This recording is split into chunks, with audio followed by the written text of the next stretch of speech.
Welcome to Conspiracies Now, brought to you by Speedweed.com and filmed in front of a live audience in the podcast studios of the world-famous Comedy Store. This week, we welcome from the Higher Side Chats podcast, Greg Carlwood. Next week's guest is comedian Jonathan, no it's not, it's Brody fucking Stevens. I'm Wayne Roberts, and now welcome your host from the Tinfoil Hat Podcast, Sam Tripoli.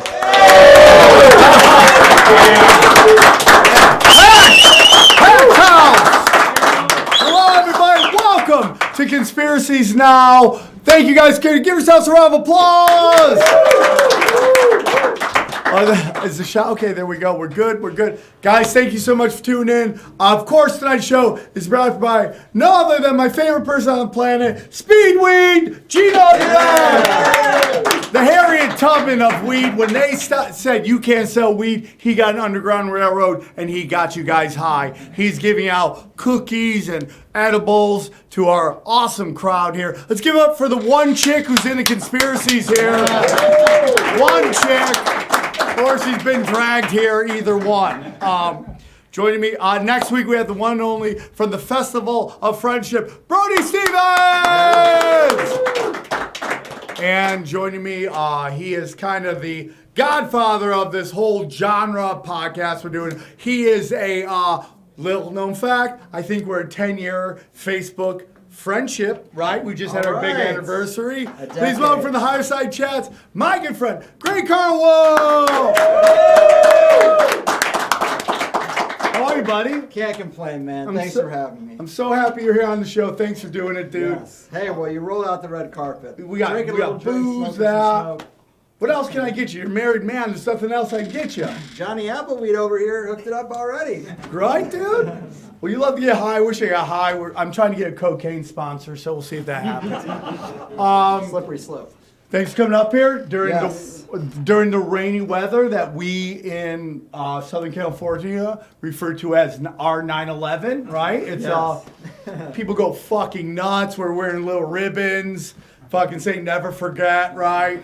I don't know how the pavement is in San Diego, but ours is just disintegrating. Right. Well, I mean, the roads are like an ice rink out there because people don't know how to drive. But I navigated it all right. And you had a sidekick come with you? Yeah. Thanks, Josh. Josh in the back, driving, keeping Great Carlwood safe. A GameStop OG.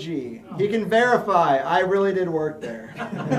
He knows you from back in the day? Yeah. Really? Was he working there too? Yes. Wow, and you guys stay together? Just small potatoes back then. What is this, Clerks? You guys are just... Started from the bottom, now we're here. Yeah, dude. Started from the bottom, now you're in the basement. I like that. Are you into conspiracies as well? Yeah. Look at that hat. Look at that. Yeah, dude. Yeah, I'm rocking my Greg Carlwood's Higher Side Chat. So kind of you to do that. Whenever I go on something big, I try to put your shirts on there. Get you a little love out there. Because you're the first. How long have you been doing your podcast? Close to 10 years. 10 years, man. I bought the domain in 2010. And, the origin's kind of sporadic, a little all over the place. I mean, you're working 50 hours a week. You're trying to put out a show that nobody's watching. So you're like, I guess I can skip it this week. I mean, who gives a shit, right? How many hours you put in your show? Well, at the time, almost nothing. But now, quite a bit. I mean, I've got the time to put in. So I definitely read their latest book. Maybe 2 books, I got nothing to do but get ready for the next guest. You know how it goes? It's a wonderful time to be alive, dude. Yes. A long time ago, you built your own pirate ship. You were like, I don't know if you were the first, but you're one of the first to do this genre. And now every day, I don't know how you go, but I get hit up all the time about people doing new podcasts. Yes. They're always like, oh, I listen to your show. It's inspired me to do it. What do you think about that? Are you cool with a lot of people doing it? Yeah, I mean, people were doing it before me. I mean, I can't say I have a monopoly on Of course. So yeah, I mean, I'm fine with it. I feel like actually the more the merrier. There's that guy who wrote that book about having 1,000 true fans. Yes. So like, I think anybody can find something they can either make, either a physical product or a show.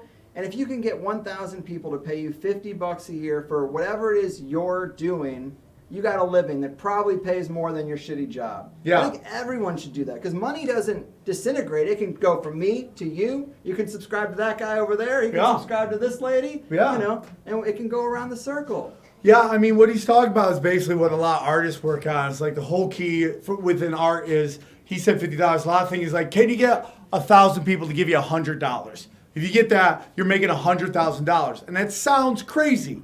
But once you start looking at what a lot of these guys are doing, it's not that hard. And you go, well, I don't know this guy or I don't know that guy.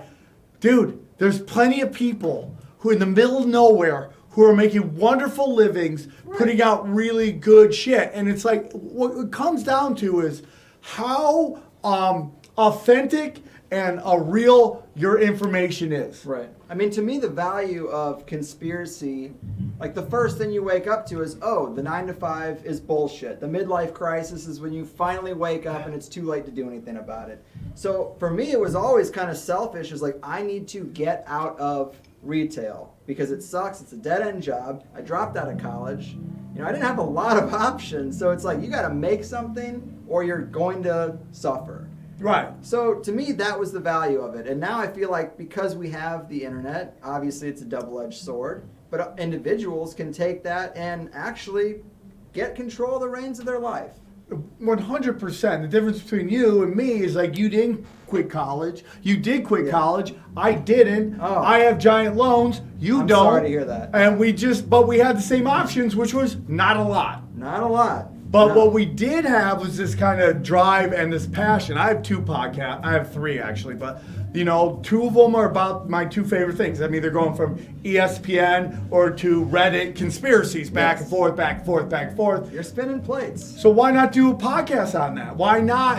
If I enjoy it so much, what are you spending the most of your time following, learning about is what you should do your podcast on. I always tell people, there's so many subreddits on Reddit. That is groups of people that are so interested in that. Amen. What is your subreddit that your podcast can be about? And you can teach classes. You can make a particular item. You know, if you got some kind of craft skill. Not a lot of crafts out there anymore. No wood shop in high school.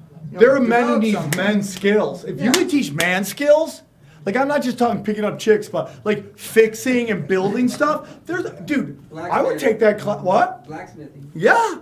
I would take that class. Oh, yeah. How to fix this car. I'd take that class. What's crazy is we have YouTube that has so many tutorials, and yet we know how to do less than at any point that I can remember. Isn't that crazy? That is crazy. Like our parents and grandparents, they could do pretty much anything around the house, fix a car, anything you need to do. But yet they didn't have those resources at all. So it is kind of weird. It's a catch-22, the situation we're in. It is a catch-22. We are, they always like, people are getting dumber. I don't believe that. I think people are just getting more saturated with useless knowledge.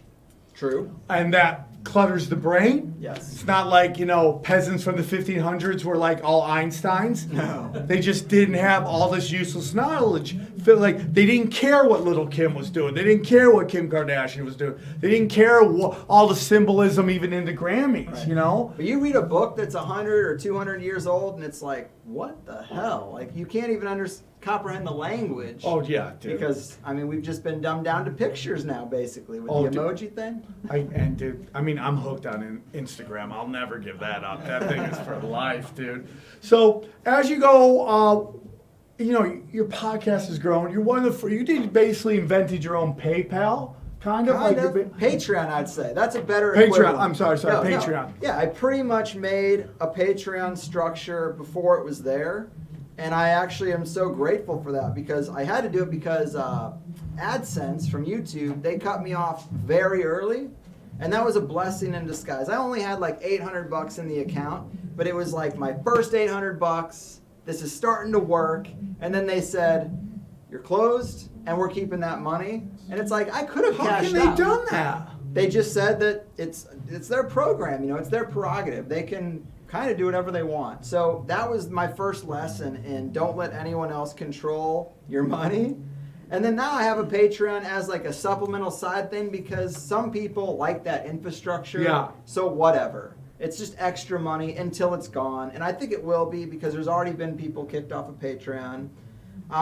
optimistic about some of these guys like Jordan Peterson, these big names who have seen this kind of stuff and are like, we're going to use our money and our influence to make a separate system. I think that'll happen. You know, everybody worries about the clampdown, but there's always a counter reaction to that. That's the beauty of the internet, blood in the water, right? Right. You can't, once the blood's in the water, you can't get it out. I agree. So I think that'll be really interesting. If they do make a Patreon structure and put it in their terms, like free speech is paramount to us, it's game over. I mean, that's going to be pretty awesome.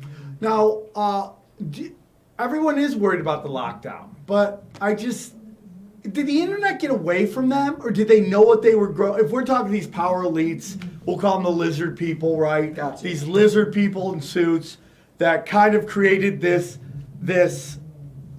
thing that was amazing, that allowed everybody to connect. Did it get away from them, or are we playing into what they want us to do? I think it started as the Wild West, and it got away from us. Because I remember a day where everything I wanted to see, I would go to that specific website.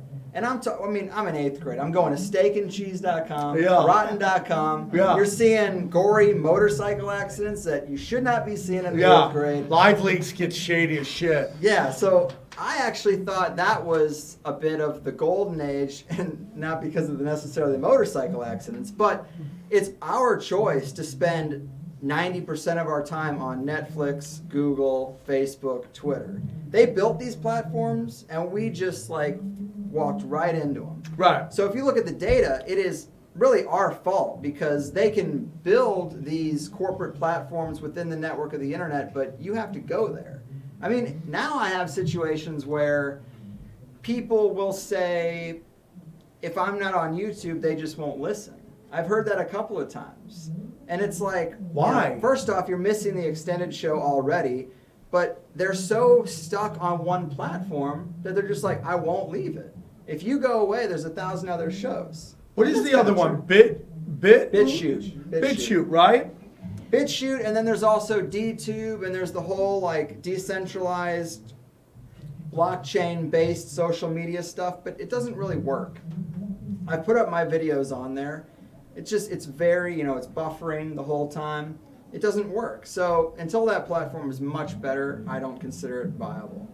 And with YouTube and all the seed money they got from the CIA and all that stuff, it's like, well, we paid these taxes into this thing. Can you do that? And is there going to be a push to the point where that's what hurts YouTube, do you think?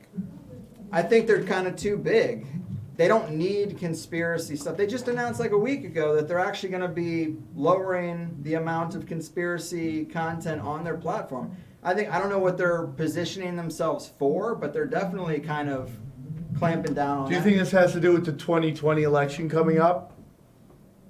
It's hard to say. I feel like elections are such a circus that's so out of my mind that would have an influence, but it probably does. I mean, look at the Kamala Harris thing. I don't know if you guys are following this, but this chick, she can't even get out of bed without 18 videos of her talking about locking up black people. Every time. It's like she blocked up. And it doesn't even make any sense.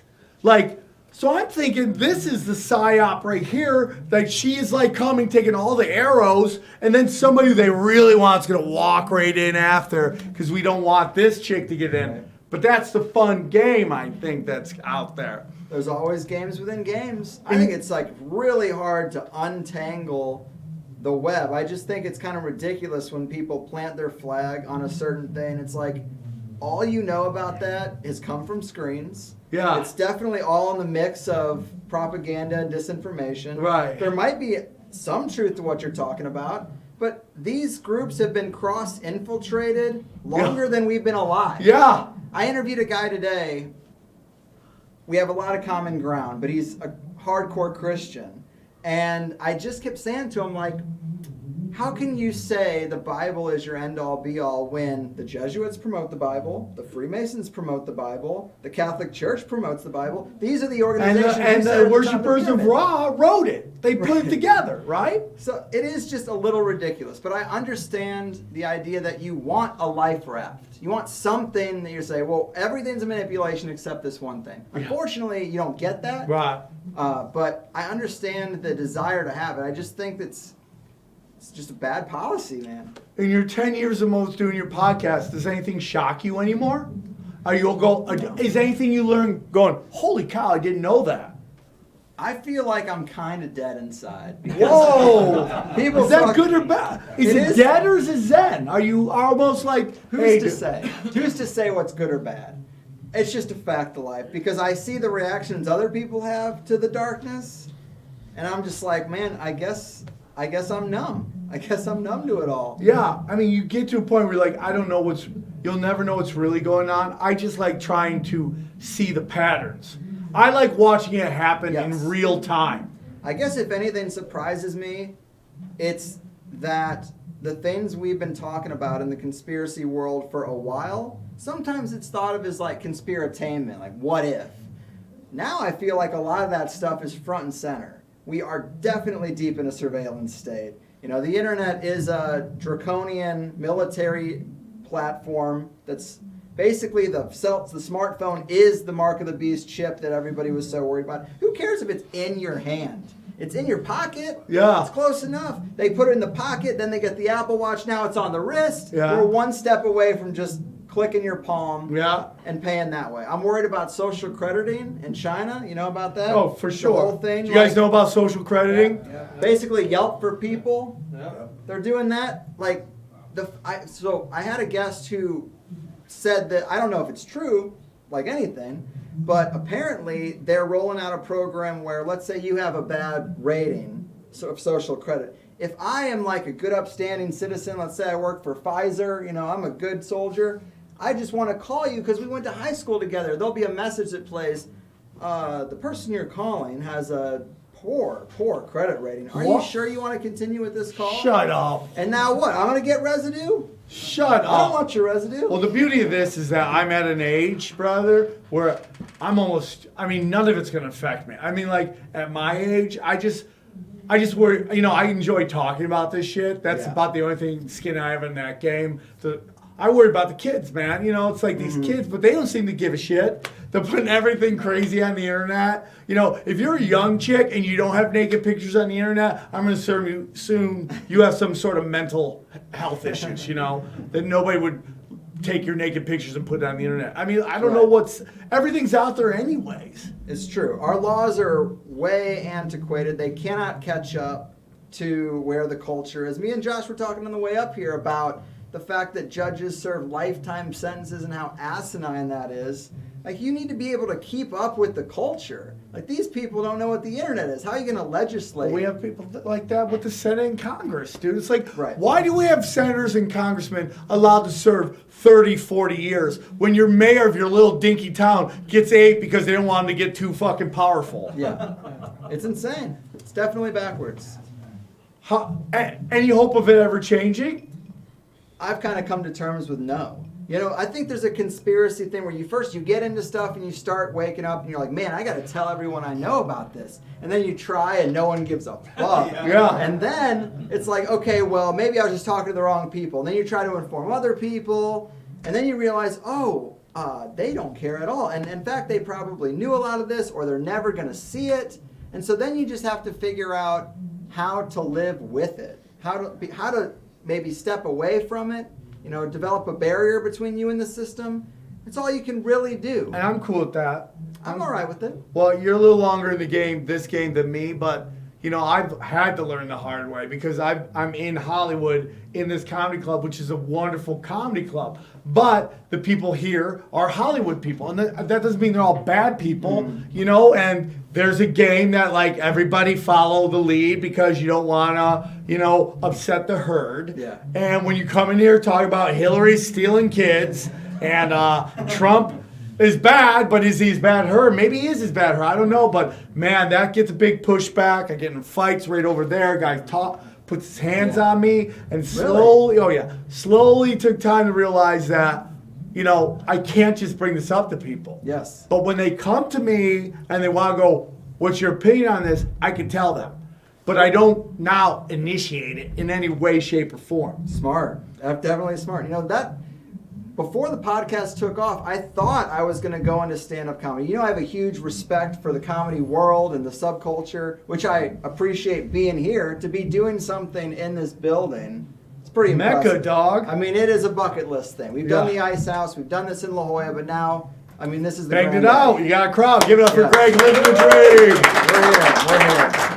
But that was the issue, is I wanted to do really kind of offensive or edgy conspiracy comedy, and it's like, what, am I going to go to the La Jolla Comedy Store, do 3-minute open mics with 14 people in the crowd, 2 remember me, one of them actually doesn't hate the material I just did? It is a tough road to hoe go in that direction. So I just figured if I put it on the internet, you build it, they will come. You don't have to throw it in the face of a bunch of random people and hope that some like you and remember your name when you go home. That's the comedy road. Right. Here, they're already on the internet. The name's right there. Hit subscribe. You're in the club. For sure. And, for me, it's like when we do, Eddie and I had to kind of learn how to do the tinfoil hat comedy night as we went. And we learned very quickly, I like that, we learned very quickly that if we just did a whole hour of conspiracy comedy, that even the most conspiracy crowd gets a little like, it's like, so what we do is we do regular comedy because we're regular human beings, and the last 45 minutes is Q&A. We answer all the lizard people, flat earth, pedophile shit, the good shit, right? That people come for. And that's kind of the job. But that's also good for new people to come in. And here, it is an interesting thing. If I just went up and did a whole conspiracy show, people would be really weird. But the ability to get across the information hidden where I'm talking about but I'm not talking about it is kind of the fun thing for me. Right. Well, you mentioned how have things changed in 10 years. 10 years ago, the deepest conspiracies were things that I was into. And today, the furthest out stuff is stuff that does not resonate with me, like QAnon and the flat earth. Those are, if you say conspiracy theorists today, those are 2 of the kind of things you're supposed to uphold to a degree. Right. And so it is weird. I thought to myself, should I even be continuing to use this label? Has the culture changed? I think being a liberal has changed over the past 10 years. Oh, for sure, dude. So for sure. I kind of agree the same with conspiracy. We used to think, man, I wish this wasn't such a small subculture. I wish this would go mainstream. I wish we could wake everybody up. Well, be careful what you wish for. For sure. Because this is what you got now. You got a president who used to go on the Alex Jones show. That is insane, right? Yeah. Well, the fact that Alex Jones had his ear, that kind of made him go crazy, I think, a little bit. Yeah. It is pretty strange. So you think you want conspiracy to go mainstream, but all that's happened is it's been spun into a partisan argument. Because every president, the whole game is that they're never working for you. And that the last 50 weren't working for you. Right. So how is this guy going to pretend that he is? Obama tried to do it. I actually got fooled the first time. 2 years in. Yeah, the internet was new. I was like, hey, maybe this is the internet candidate, And then the second time I was like, fuck no, I'm going to vote for Roseanne because I don't give a shit. And I just moved to California, and I felt like that was my privilege as a Californian because Roseanne's name was there. Yeah. And but Trump, it's like, okay, so where do you go from here? You have to be like, well, I'm really outside. No, you're not. But that's every game is like, how can I convince some people I'm outside of the game? And he chose conspiracy people. And I can't believe they fell for it. A billionaire who's been at the top of his game going to Clinton weddings and all kinds of shit. It's so thought out. Every time we vote for that someone, they are the opposite of what we just went through, and we're tired of it. And this guy's the answer, dude. Right? So we get the Clintons, dude, and they're just scumbags. So what do we want? A fucking guy with a name brand, a wholesome Southern man, George Bush. He comes in, he'll have a beer with you. This is a guy I can drink a beer with, man. So he comes in, and boom, we get fucked right out the gate, right? He steals the election in Florida. We're in this war, and we're tired of white guys. So who do we like? Young, charismatic, black man, dog. Anti-war, too. I mean, that's why he beat Hillary, is because he voted no on the Iraq war. And people, even though Hillary tried to backtrack and everything, people are like, no, we are putting our foot down on the war issue. We're not doing it anymore. And yet now look at the Liberal Party today, and it's like complete war hawk, globalist. Well, it's not the Liberal Party. It is literally this group Democratic of people. Party. Leadership. I don't know what to call it, but it's not like you. I mean, I think you and I are liberals. I think you're cool with anybody. Anybody who wants to date whoever you want, as long as you're not hurting children or raping anybody. Right. I'm anti-war, pro-love, pro-art, pro-all. That's the old stuff that we thought that liberalism was, even though now we find out that all those hippies were like the military brat packs of. Well, yeah, the artists, like Morrison and stuff like that. But I used to think these are all trust fund kids, man. They were, for sure. No, the people even out, like Amy Schumer, all these people that are this face of the liberal movement. Stumping for Chuck Schumer. Yeah. When that whole thing went down, she was going on a gun control thing. And then there was a shooting at one of her movies, right? Yeah. I wonder what's up with that, because I'm sure it was a signaling of some kind. Or, dude, it's like, okay, dude, I don't want to be disrespectful to anybody lost, and I know that Vegas was real, but I never ever hear of any funerals of any of these people. I never see any of these trials of any people. And I know that Paddock was killed, but I never see these things. Even the guy in Florida, we keep telling about all this shit going on in his trials, but we never see anything, dude. Yeah. We never see anything. It's just like these guys just disappear. It's like this, the guy that shot up the black church and then was driving off, and the guy from the NRA just happened to peg him off and just nailed this guy on the go, and then he's dead. But we don't hear anything about it. There's no follow up on any of that. I know what you're saying. There's some sketchy stuff regarding memorials for 9/11 victims, and no one really shows up. The family doesn't really show up. It's like, well, where is this family? Where are these grieving people? I mean, I don't know how to feel about some of that really far out. These are completely staged, manipulated events. Some of them seem to be. There are some things that don't add up, but I just don't think the elite care about killing people at all. So to me, it's like, it's a weird one, right? So when you see the Parkland shooting, and you see, and Eddie Bravo talks a lot about how they give out little signals to get us to fight with each other. So when ABC does this interview with the teacher, and she's like, I saw a cop in heavy gear shooting people. And you're like, how did that make it out on ABC? How did that get past the editor? And you're like, oh, well, maybe that did happen, but that's put out so that the conspiracy theorists fight with the propaganda people. I think there's something there, because, and that's what drives me nuts. We already agree that what we saw on TV is a lie. So that, to me, is enough for us to be able to come together and be like, screw the system. We got to figure out what happened here. But then you get into the details, and it's like people died or people didn't die. And now, two groups of people who think that they've been lied to are fighting worse than anyone. And so it makes a lot of sense that you would drip out little things that are contradictory for certain people to latch onto.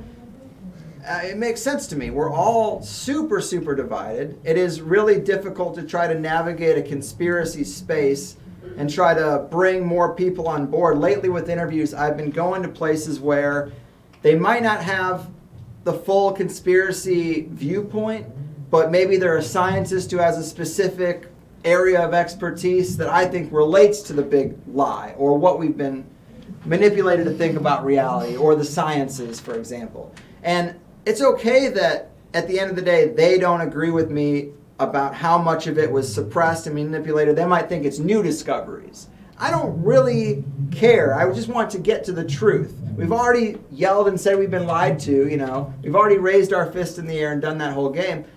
Okay, well, what have we been lied to about? What's the truth underneath all that? Let's get into all that. So it's difficult. For me, my show, man, I'm really into like, unless it's what I feel is a really dumb statement, which is like, we all know that's not true. Like when the guys came on who wrote the book, The Dogs Didn't Bark or whatever that book was about 9/11, it was like, and then they basically trying to put out that, you know, was Dick Cheney behind it or not? And they were like pushing hard against that. And I'm like, and I let them talk the whole time. And then they were trying to stop me from talking about it. And I'm like, dude, you're on my show. I'm going to say what I want to say. And I'm going to talk about all this different stuff. And they were just putting out weird saying. Like, but I'll let people go. Like, people get mad at me letting Eddie Bravo talk about Flat Earth. Well, first of all, I love him to death. Yeah. I love him to death. Without him, I wouldn't.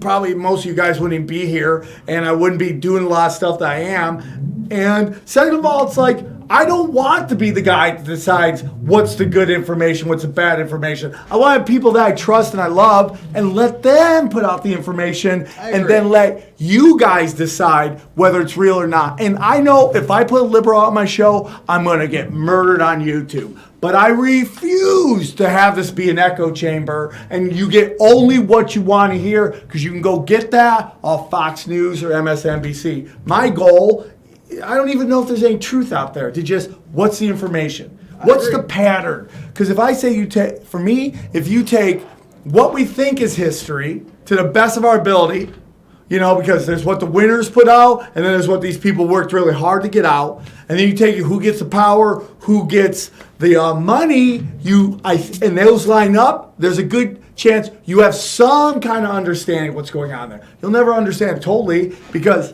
you know, you can hate the Rothschilds, but I think there's people past the Rothschilds. Oh, I agree, yeah. The black nobility or whatever you want to call Italian them. families. Yeah. Italian families that are lost in the mix. I agree. I've referred to myself before as a conspiracy talent scout. Like, I'm just looking for people who got a good story, you know? Like, I think they're counter narratives, right? We know this is a lie.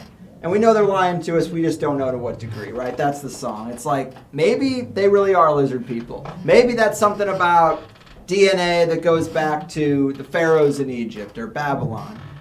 Maybe they do shapeshift, you know? What do I know? I just know that they're lying to us, so like, let's look at the alternatives and let everyone decide for themselves. I mean, a lot of people have written me over the years, like, really respecting that element that it's just, you never know who's coming on. You never know what the subject's going to be. You listen and you take something away from it, maybe 30%, maybe 80%. But that's just the way it goes. You know, you're not going to, like you said, you're not going to get the absolute truth. It's never going to be placed in front of you with a sign on it. Yeah. It tells you exactly what's going on. You know, it's like, you're a wonderful guest. Last week's guest was a wonderful guest, Tim Dillon. And he said some interesting stuff. It's like, there's always going to be pain. There's always going to be suffering. Mm-hmm. Humans are always going to do things that mean, you know, I get that. I mean, the only thing I do is like, and maybe it's just a useless fight, but I can't let kids get hurt without saying something. And I know it's such a giant thing to fight against, and my little podcast isn't going to do anything, but I can't just sit there going, kids are born into shit. They, you know, it's like, I got to say something. Outside of that, it's like, you know, we just live in a world where there's alphas, and alphas want fucking everything. They want to hurt some people. And as long as I don't participate in it, you know, maybe that's my part. Well, no one wants kids. I don't want kids to get hurt, but talking about it is not really doing a whole lot. We are kind of just doing this educational circle jerk, learning about what's going on, and then saying, yeah, that's really bad. I mean, but that's all that happens. But what can you do? Because there's no accountability outside of the court system, and the court system's not going to do anything. So there's literally no chance. I'm really amazed at how little not just like the courts, but the people, like this town has really shocked me at like how these quote unquote fucking emotional, sympathetic human beings artists are. But when they hear about this, they don't care at all. Right. And it's just like, oh, you're just spinning this into a showcase, into this. And at the end of the day, as long as it's not your kid or happening on your block, you don't give a shit. Yeah, there's a lot of lip service to people who think everything's on the up and up, and they think they fight for justice. And you got the Me Too thing, and it's like, only because you're told that this is now a movement, do you want to get involved with it? And it's just like, we obviously know there's a lot of damage going on, and it just gets completely swept under the rug. People have asked me if I like. There's the chapter where we were talking about the tap on the shoulder. Like, did Greg Carlwood get spoken to about what to cover? Absolutely not. I'm small potatoes in this world still. But I'm not going to be a martyr for this. How many people just in the last 10 years have we seen get killed because they were pushing too hard against the system? Does anyone even remember their names? Does anyone give a fuck? You know, if they would have just dialed it back a few notches, they might still be alive. Which is what I'm all about, dude. Yeah. I mean, I put some clean shit and all that. I'm like, I feel like if you go investigating and trying to find new evidence, that's where you get whacked out. I say the same thing. Like, I'm cool. I'm Google for conspiracies, dude. I put the information, I put it out, but I'm not trying to unveil anything.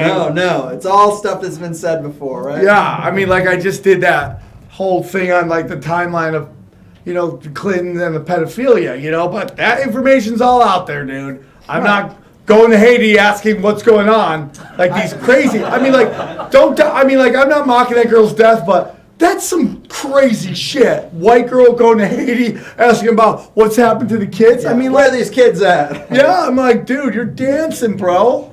Not Someone goes, wise. hey, dude, you can go and you can go right now to Yemen and we can find out what's really going on. Be like, no, thank you, dog. Mm-hmm. I'm not going to Yemen, dog. I'm like 100 miles from San Diego. I'm good. Yeah, I am interested in seeing a lot of things around the world related to ancient cultures, certain structures that are out there, because that's a big conspiracy too. We're lied about our origins, we're lied about the timeline of humanity. So that's safe stuff that I would like to see firsthand, but you're never going to see me like knocking on Comet Ping Pong, asking to see the basement. Like, what's the point? What's the point? I agree. I think the biggest thing we can do is just put awareness out on there and let people start connecting dots. And that's the biggest thing you do. I mean, I hate that it happens to kids. I mean, it just really, like that guy in Brazil and those baby factories, like monsters walk around us. And you just want to be like, what do you do? And I guess we can only talk about it. To get a gun and walk down, and then you find that guy who walked in and caught ping pong, worked at the fucking Habitat for Haiti, and he was employed by the Clintons, and he just happened to shoot out up the fucking... That seemed like a setup to make conspiracy look more dangerous. Oh, that's all it is, dude. Yeah. That David Hogg shit, when they put out that he went to school here and how shiny it was. Dad's in the FBI? Yeah, his grandpa founded MasterCard, you know? Really? Yeah. And I'm never surprised by that shit. There's always such deep connections. It's a real small club, and you don't have to go very far before it links right back to military intelligence, some corporation at the top of their sector of control, or obviously some elite families, political families. For me, dude, the biggest thing I know is if we push back, if we really push back, the whole system runs on us doing what they're telling us to do.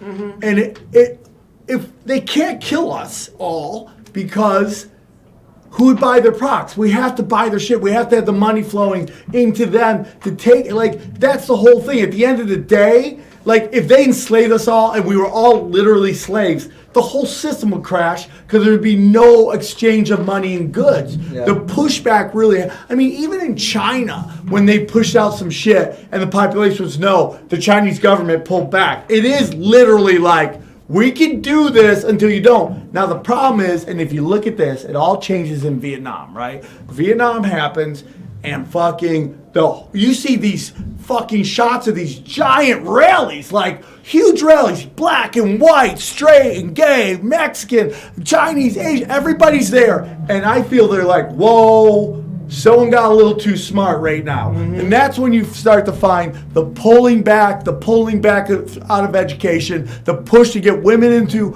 fucking work. And there's nothing wrong with women working, but now you got nobody raising that kid the way you're supposed to raise the kid, right? Because both parents are working to make ends meet, okay? And then we go into Iraq, and we're in this 19-year war, and guys, have you noticed that there's never been more fucking racial tension, more fucking fighting between straights and gays, more fights between every group of demographic, because if we really go, dude, we're in 7 countries. What are we fucking doing? We would push back, but we can't because we're too busy. Fucking, I want to fight you. You want to fight me. He wants to fight Gino. We want to steal his weed. And we want to do all this fucking shit. You know, that we're fighting over that. And like, this has been done on purpose more than anything. And even with, you know, Obama passing the law about propaganda, now it's even more. And I think they're killing off network news because there's rules to that shit. Once that's gone and it's Wild West fucking internet and you got 19 different fucking websites telling you 19 different things about one thing and they're all CIA owned, nobody knows what's coming, nobody knows what's going. Right. I mean, I think that's going to happen. I go back to that. There's an old Bill Hicks joke about how you turn on the nightly news and it's war, death, destruction, death. And then you look out your window and it's just peace and calm. I feel like it's similar today still. If you don't look into a screen, if you turn off the internet, smartphone, and television, you don't know there's a problem. Imagine as much energy as people put into Trump being the president. If you didn't know that in the last 2 years, what is functionally different about your life? Probably next to nothing.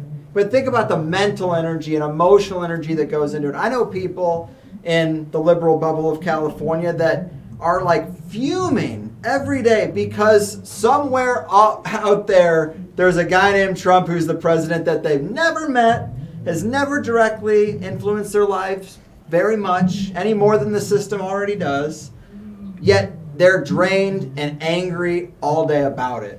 And it is silly.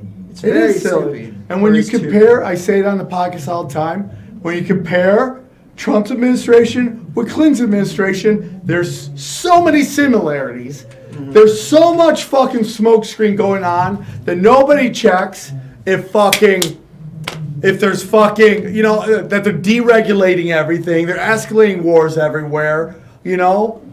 I don't know, man. So it's all about making money. I'm not surprised we have Dick Cheney from Halliburton pulling the strings to get this major war going on over in the Middle East, and then who rebuilds it? Halliburton. You know, these people produce policies that make themselves money. How funny is it that a guy who's made his whole living in construction, the number one issue today is a construction project. Surprise, surprise. Right. He's willing to shut down the government to build a wall. I mean, it might as well be a building that says Trump on top of it. I mean, this guy, I think he's probably made promises to mafia contractors, you know, the same people out in New York. He's like, hey, get me elected.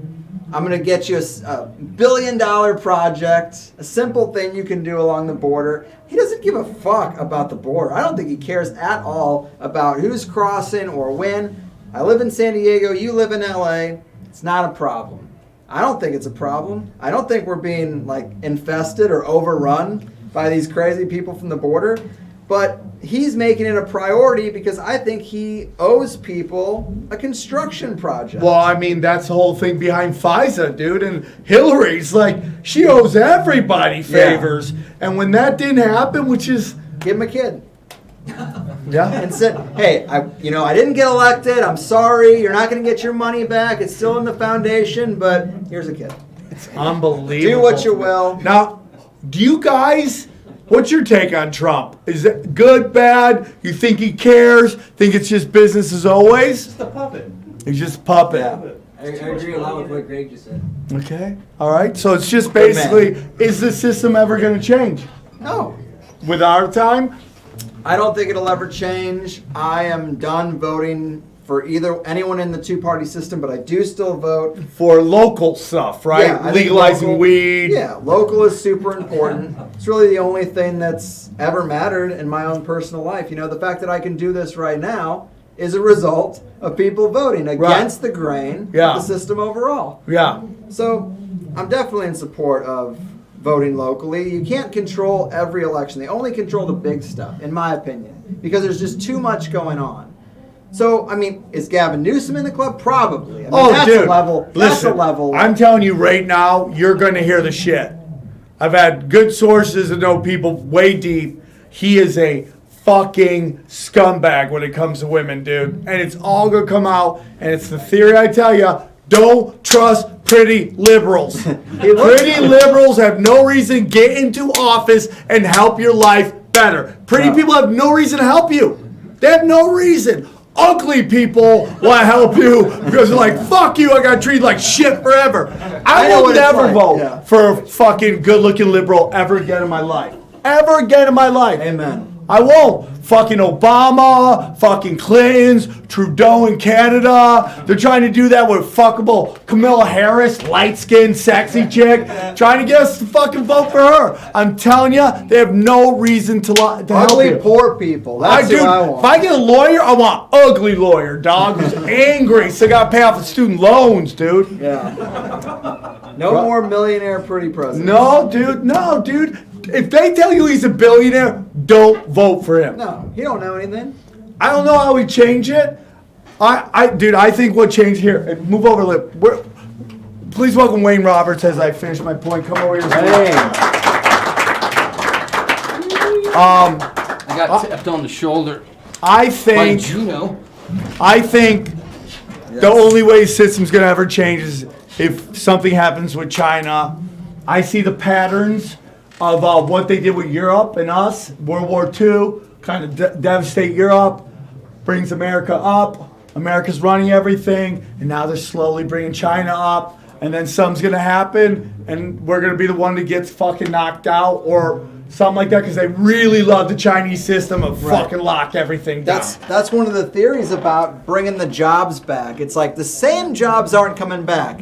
The jobs they have in China are coming back because you're going to do it for 50 cents an hour, and you're going to be the one who's jumping out of the window into a safety net beneath the Foxconn building, you know? That's going to be interesting. So Wayne's going to join us. He's going to read us This Week in Conspiracies, and you'll get our opinions on everything. Let's do it. Here we go, Wayne. So you're up. Is Ruth Bader Ginsburg dead or alive? I say she's dead, and They haven't seen her for like what? 1998. 100 days. They haven't seen her for over. She has not appeared in public for over 100 days. Wow. I wouldn't put it past them. I mean, there's all kinds of conspiracies about certain people being told we're told they're dead and they're not. Robin Williams. It's usually celebrities like You David think Rob Bowie. Williams is still alive? I have no idea. But some people think Michael Jackson. There's stories. There's people you can see on YouTube that say, I was at a cafe.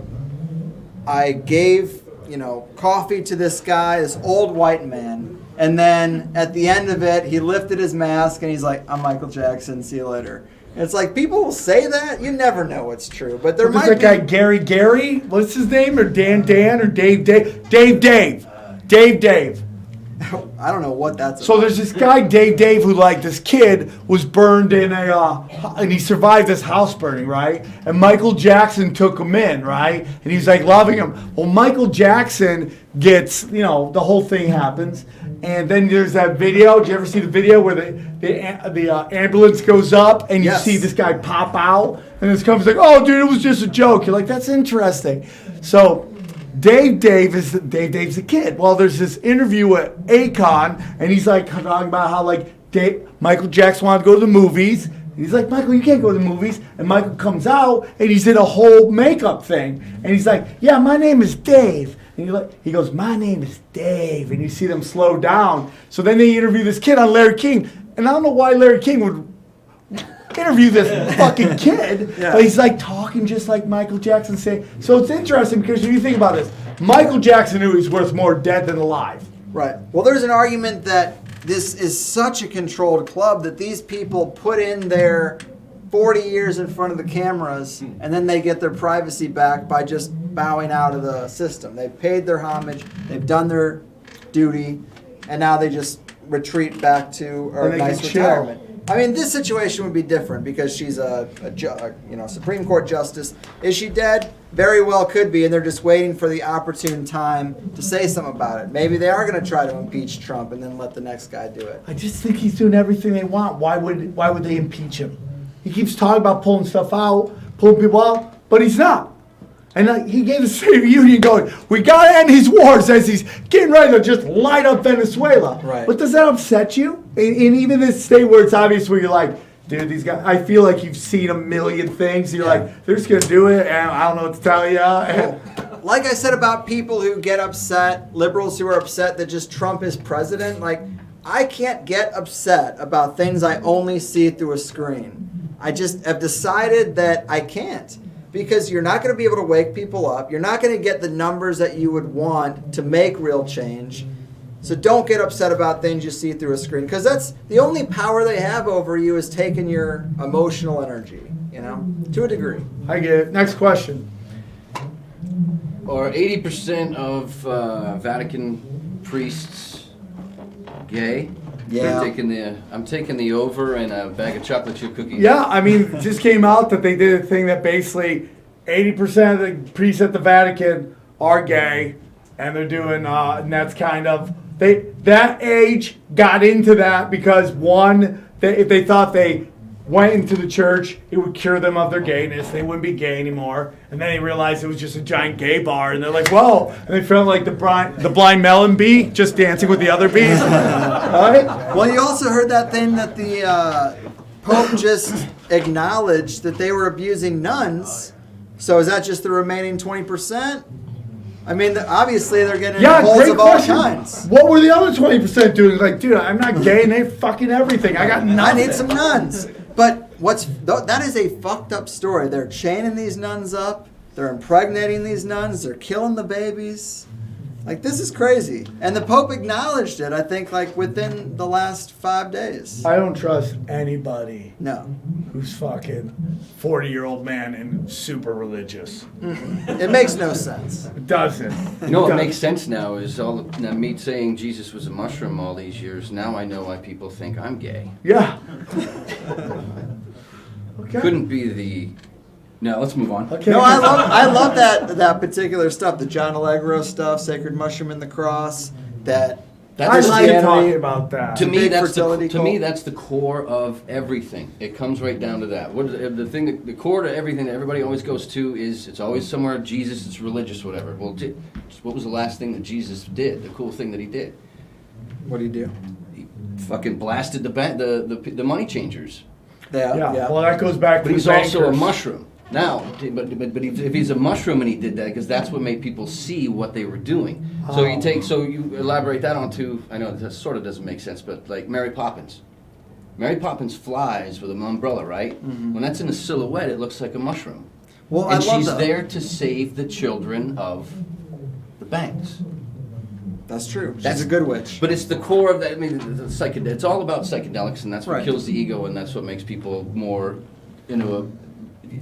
I should shut up. Well, what good cult doesn't start with fucking and drugs? Yeah. So to say We that are drugs. Christianity Hey, do you started think as there's a little mushroom dick cult leaders? Like, can you be a cult leader with a little dick? Like, you'd be Yeah. like, follow It's like me a- in my 4 inches. Absolutely. It's like a Napoleon complex. You know, Yeah, but at you get some to point do you gotta drop the hammer on these chicks. They're like, I'm not following this guy. He's got 4 inches. That's would why I- they go younger and younger. Oh, that's true. That's true. That's true. Next question. They don't like kids. They Yeah. just need It's the like, scale. it's just the pieces scale model. work. I need to make sure they've never seen another dick so they Yeah. don't know how disappointed they are. At some point they're gonna fuck your lady. Next question. Well, Alex Jones, as we know, has declared war on a lot of common sense, and now he's moved that up to declaring war on Joe Rogan.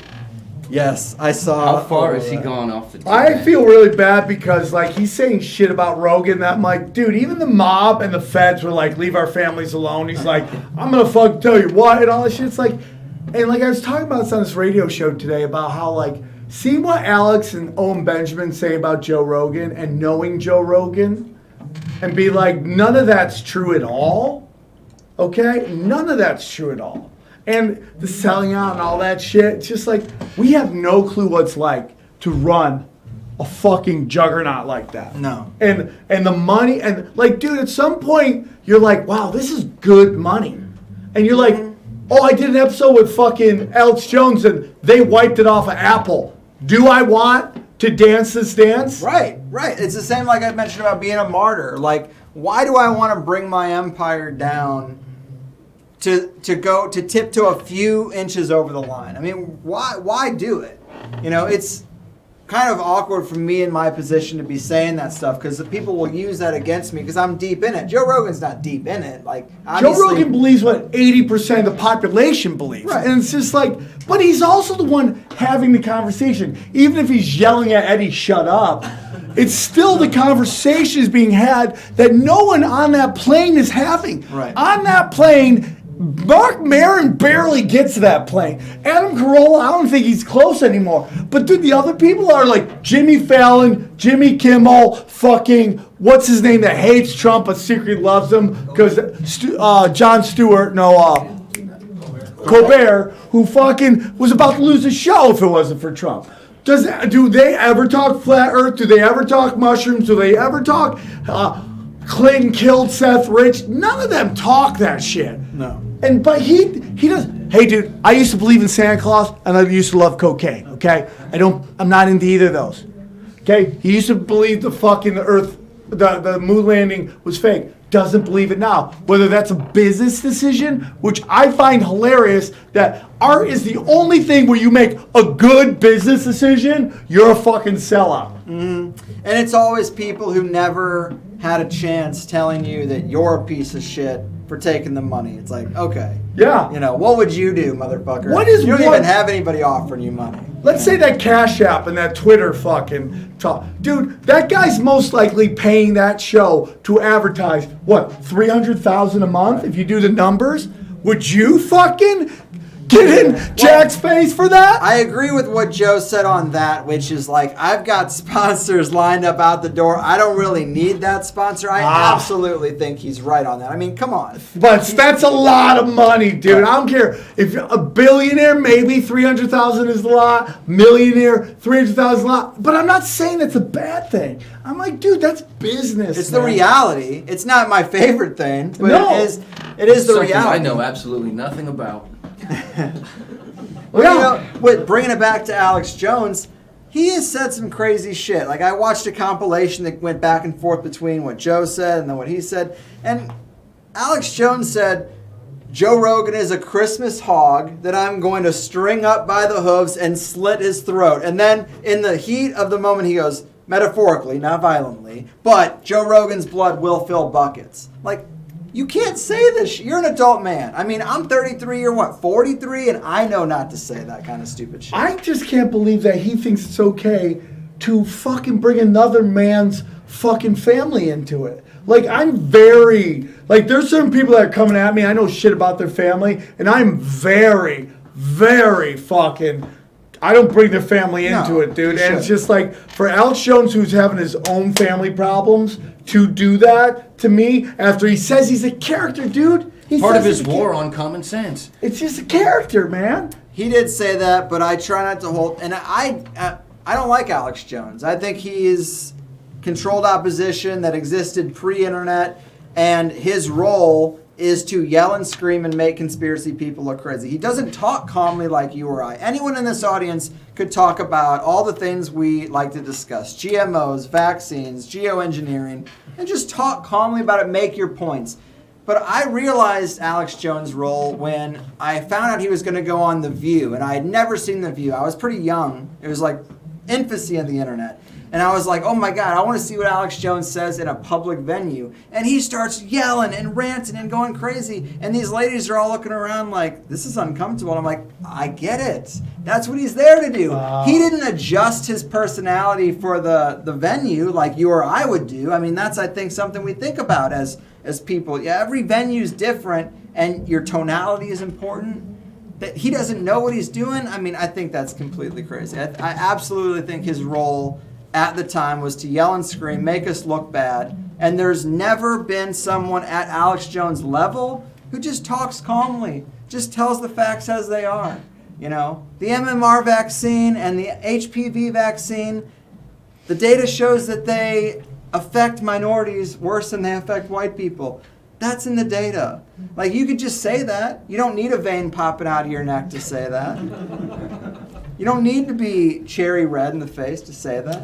I'm with you, dude. I think that bear is going to be used against us as well. I really do believe that, man. That the things that guy's saying right now, that's why he's getting more traction. And they're going to be like, oh, you're blah, blah, blah. I already hear it. They say I'm here. They call me all right. Owen and Sam, all right. I'm not all right at all, dude. All right. Not at all, dude. I have friends of everybody. I want everybody to get along. But that's what's going to happen because he's saying such crazy shit. He's going to be the guy who used, when you start talking about, oh, there's this going on. That is what's going to be used against you. Just like, because right now, the Alex Jones brand is dying.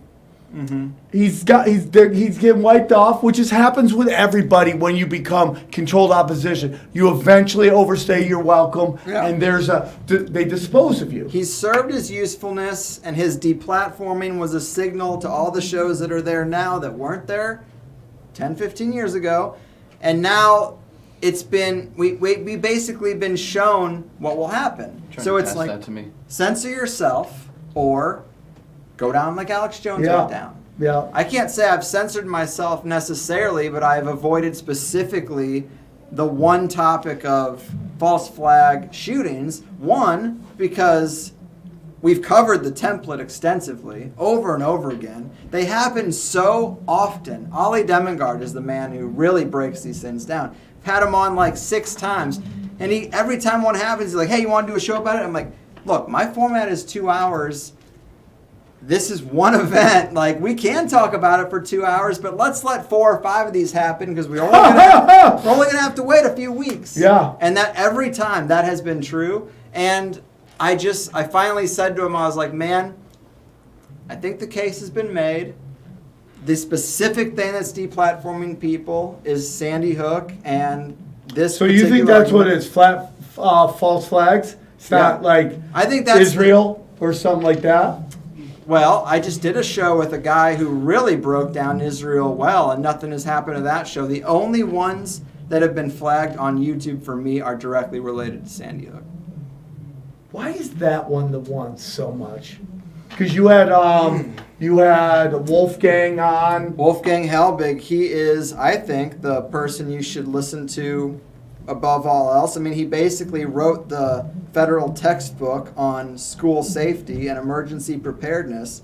And he looked at Sandy Hook just that day as an expert and was like, you didn't follow this protocol. You didn't follow this protocol. What's going on here? Why are there 24 porta potties set up? Do you realize to set up 24 porta potties requires some logistics? Some pre-planning? Who called this company? There's a sign, those road signs, you see internet videos where kids reprogram them to say like zombies are coming, those flashing yellow signs. There was one of those that says, everybody please check in. Who's everybody? Where's this list of people that checked in? Wolfgang tried to find this information. It's nowhere. So this has his life gone to shit? Absolutely. He got sued by Posner, allegedly one of the kids who died. The guy who says his dad. I'm being careful because I really don't know what happened, but some person who's maybe a crisis actor sued Wolfgang for harassment and defamation and all this stuff. And he came on my show, and Wolfgang's like, we're going to trial, I think, on this thing. And he was really excited about the deposition, being able to actually question, because if you get taken to court, you get a chance to, I guess, ask the questions you want to ask under oath to your accuser. And so he was actually like, let's double down, motherfucker. Like, let's play a game of chicken here because I'm pretty confident in my position. And he made the prediction that the guy would drop the suit before the defamation would happen. That day didn't happen. And that's what the most interesting thing about the whole Alex Jones thing is. It's like, why is this case moving forward when that case dropped? Right. And is it all theater? Is that going to be the theater that makes everybody go, look, he got nailed to the cross? And is that making Alex Jones nervous? Mm-hmm. That this is like a sacrifice going on right now of all the wealth and all the stuff that he built over this time, that they're going to nail him for this shit? I think theater is the right term to use. I really do think he is a template. I mean, I really did just admit to you that it's somewhat altered what I cover. I can't imagine that everyone in my position isn't feeling the same way. We got rent to pay like everybody else. I want to do this show. I want to push up against certain things, but I also think the case has been made, and there's a lot of value in looking into dark corners like ether physics, electrogravitic craft, the history of them actually being created, alternative energy sources. These things don't seem to be as upsetting to the elite as looking at Sandy Hook. I think they're just as interesting. Maybe I'll lean into them for a while until I see Alex Jones I'm with you on that getting one. fucked for flying saucer top. I had to talk with the guy producing. Yeah, for sure. For sure. How we doing on time? Can we leave? Yeah. All right, so anybody got a question for Greg real quick? Yeah, you guys came all the way out. I am really honored and humbled that anyone showed up. I mean, let's get them involved. Yeah, any questions? Anybody? You got a chance to ask Greg Carlwood anything? All right. Oh, we got one Yeah. from the ruins. Okay, the Ruins. Ruins is the investigation group. I put together some listeners, and they help me look up information and help me with, just basically getting stuff for the show. Man. So one of the questions for Greg is most memorable. What was your most memorable trip or hallucinogen? Any epiphanies while tripping? Oh, you mean your biggest your acid trip or something? Yeah. I thought you the Bahamas. Yeah. Psychedelics. Psychedelic-wise, I mean, I've talked about the one almost to death where I was confronted with entities and was completely convinced that there's more to life than just what you can see.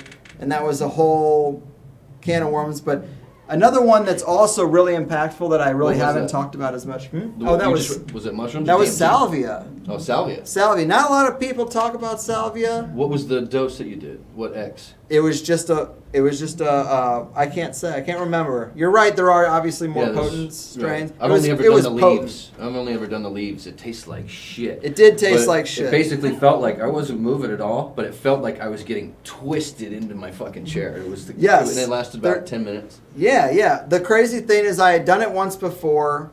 Nothing happened. I felt like it just made me dizzy, like I spun around in an office chair a bunch. And then my roommate had a brother from back in Missouri come out to California, and he wanted to try salvia because we have it in head shops, and he couldn't get it. It's like, fine, let's do it. We're sitting in 3 chairs, much like these chairs right here. I hit it, instantly gone. Instantly gone, and I was on another plane of existence. I met 2 entities. We had a conversation. I could look down and see that the guys in the room were like shaking me, like my zoned out body. And I remember being like, should I go back and tell them I'm okay? Fuck it. They'll figure it out. This is so new. I'd like to do this. But it felt familiar. So it got me thinking about, what is dreaming really like? What are we, is reincarnation real? It felt foreign, but also like very nostalgic. I was like, oh, I've been here before. You were phoning home. Yeah, it really felt like that. But T. there's a lot of details to that thing. But another thing that's a good story is THC started as a show where I was trying to just interview local comics about conspiracies, and I was upset about the lack of depth because no one's an expert in this particular scenario. And back at this time, Ari Shaffir decided he was going to do Shroom Fest, a 420 for mushrooms. And I was like, this is a good opportunity to reach out to Ari Shaffir and see if I can get him on the podcast. It was so early in podcasting, you didn't know which shows were good and which ones weren't worth your time. So I got Ari to let me interview him in my car with the laptop up on the dashboard. We smoked a joint, talked about the prospect of Shroom Fest. 2 weeks later, Shroom Fest happened. He brought mushrooms down to the Comedy Store condo in La Jolla, and I went up there with some local comics. We tripped and did like a live podcast episode. It was terrible. I don't think it's online anymore. But Fuck that. that was what I guess you would categorize as a bad trip. But at the end of the trip, the mushrooms were saying like, look, dude, you're not a comic. You're here, you're hanging out with these guys. It's a little bit of a poser move. And the mushroom at that point told me, find a different dominance hierarchy to climb. And That's that was amazing. conspiracy podcasting. And that's literally why I'm now in the Comedy Store, because the mushroom said, get away from comedy. Dude, the mushrooms changed my life. I know people think it's crazy. I make a joke about it. I got so high, I fell in love with 30 Seconds from Mars. But the truth of the matter is that I did shrooms. The last time I ever worried about my career was the day before I did shrooms about a year ago. and I was doing shrooms, and I literally go, I'm right where I need to be. I'm right where I need to be, man. And it's never, ever, ever had a fucking moment of going, what the fuck is going on in my life? And the more I was like that, the more doors open. I had people call me to do fucking shows, sending stuff, and I don't want to do any, I'm going to be honest with you, I'm going to be on the Weather Channel because I love the Weather Channel. Yes. They got me doing, I love that channel. I'm You got not, the green screen right here. I have no desire. Polar vortex coming right in. But anything else, I'm not really into it. I love the podcast. I love the direction. Hearing you talk, I go, okay, I got to take some of this into account, like where I want to go and all that stuff. And I know people want to hear the hard shit, but I know shrooms are weird for some people, but I think you got to do some shrooms once in a while and talk to God and fucking and then you go, because you go, oh, I'm okay. I know this is what I got to do. Don't do this, do this. Well, part of setting intentions and what do you want out of it. You respect the mushroom will respect you. If you disrespect the mushroom, like going to a fucking show with thousands of people. No good. Oh, you mean go to the Insane Clown Posse? It's gonna slap you in the but face. Hey, dude, like let me deserve. tell you something, dude. But you gotta do your homework. I come to the school of Doug Stanhope, which is like, I'll do anything that might lead to a bit. Yes. It's not funny. When he did acid and did gay phone sex, you ever hear that story? He dropped acid and did gay phone sex. I'm like, that's a guy who loves the art of That comedy. stuff will break your barriers down. Yeah, for sure. dog. I have to say that I have to recommend drugs. Mushrooms had me pivot the show into what it is today. Obviously, THC is a part of the brand. It woke me up at a, earlier age. So, very impactful. Salvia showed me there's more to the world than material atheism, and ecstasy gave me my current wife. Yeah, I'm with you, dude. Listen, I am sober. That sounds weird from a guy who does shrooms, but it's just like that is not to me a drug. I don't do weed because I'm not a go slow guy. It's just never been my drug. I'll eat some once. Back when I was partying, I would eat stuff, and I like that. But shrooms I can't recommend enough. I think it's important for people to get out of their head. Bill W. literally was doing acid and shrooms and wanted you at the end of the 12 steps to trip balls and talk to God. So there's something there about that. That's how we quit acid. Well, Greg, can you give them all your information real quick, to people watching? And Sure. I host the Higher Side Chats. You can find it at thehighersidechats.com, anywhere you listen to podcasts. And that's really all I do. That's the 9 to 5. Hey, dude, it's a blessing, dude. And, dude, listen. Greg and I have been friends for a while. He would come to my shows and stuff like that. And, I've known him. He knows me. We haven't done anything that you guys can't do. You can go do it. You just got to put your mind to it. And when those roadblocks come, you got to push through it. Mm-hmm. It's not the end, dude. It's the end. Okay? The end is when you fucking say, oh, this is too hard. If you believe it, it's like, you gotta go through it to get to it, man. And you too, dude, this guy talks conspiracies and he lives in San Diego. I don't know what fucking better life that is, dude, than to be able to have an art you love, be with a woman you love, in a fucking one of the most beautiful cities in the world, all talking about something that he's passionate about. You know what? You can do it too, and you should do it, man. Get off the nipple. But you know what? If you have a day job, there's nothing wrong with paying your bills too. The point is, do something that you're happy doing. A check is not going to make you happy. Doing something that you love makes you happy, and there's a million gigs out there. And if you have to work a day job while you work this fucking later thing, do that. I worked 2 jobs, and for 6 months I didn't have a day off. And I was working as a valet here, and I'd work the door here, and I'd have to stay here. Eddie Griffin would go till 4 in the morning, and then I had to drive home and be at work at 7 in the morning, man. Yeah. But I did it. I got through it, and you could do it too, dude. I love you, Mr. Greg Carlwood. Thank you so much for always doing my shows. You're so nice. Give it up for fucking Wayne Roberts. Give it up for everybody who came. Brody Steven next week. Thank you guys. Take care. Thank you. Bye, everybody.